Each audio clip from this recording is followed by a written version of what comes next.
What a hype song. We have Socke actually playing on Delphi's account, which I'm sure won't be confusing at all. He is the light blue or teal Protoss down in the bottom right. That's Socke, not Delphi.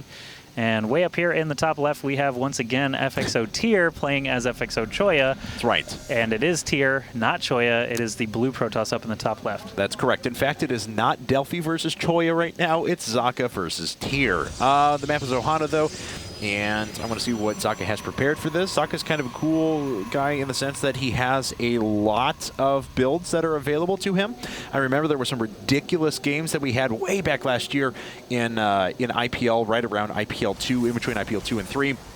There was a game on Metalopolis, actually, not Metropolis if you guys are relatively new to the game, but an older map, Metalopolis, that came down to his DT versus two Blink Stalkers, and it was a crazy PvP-based trade. I believe that was a Korean player as well. I'm having trouble remembering exactly who it was, but I do remember that series, and I remember some Socke series all the way back from MLG Raleigh 2010, where basically he was just destroying lots of Root Gaming players. Root Gaming had like 4 or 5 in the top 8, and Socke beat all of them except for Kiwikaki. And you know, he was actually doing carriers and storms and motherships back when no one was doing that stuff in PvT at all. Socke actually was the first person to 4-gate in control ever at MLG Raleigh, and I sat and watched that series next to Jeff, and you know, the series was over, not just the game, in about 9 minutes, and he's like, I didn't know you could do that many gateways. Like I just lost. I remember the game that HD casted. It was on Blistering Sands, I think it was, and I forgot who was playing, but HD's commenting on his channel like, it looks like he's doing some sort of a quad warp gate rush, you know.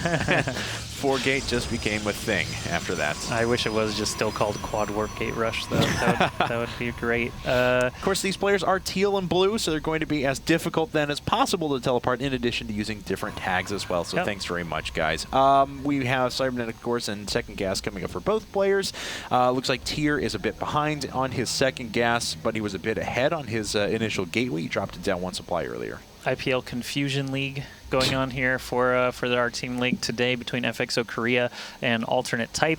Socke is going to be actually the second one to scout, as Tear is already in Socke's base seeing double gas and sorry, I want to say Warp Gate Gateway, not able to warp things in yet, but Socke is going to finally arrive at Tear's base and see much of the same, actually, except, you know, that Chrono Boost on the Gateway is going to be getting a Stalker out pretty quickly, and the probe goes down without a fight.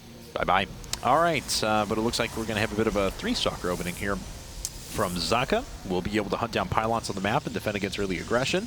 We'll see how he wants to follow it up. It looks like it is going to be Blink Stalkers. Pretty quickly there. Twilight Council for Socke. Tear not actually getting a Twilight Council quite as fast. Instead, looks like he's saving up a little bit. Not sure what he wants to do with that gas that's starting to build up now, though. Well, he has a few potentials here. He could put up a sentry or something like that just to make sure that he holds on and plays a bit more defensively. Looks like he is planning on doing a 1-gate expansion here.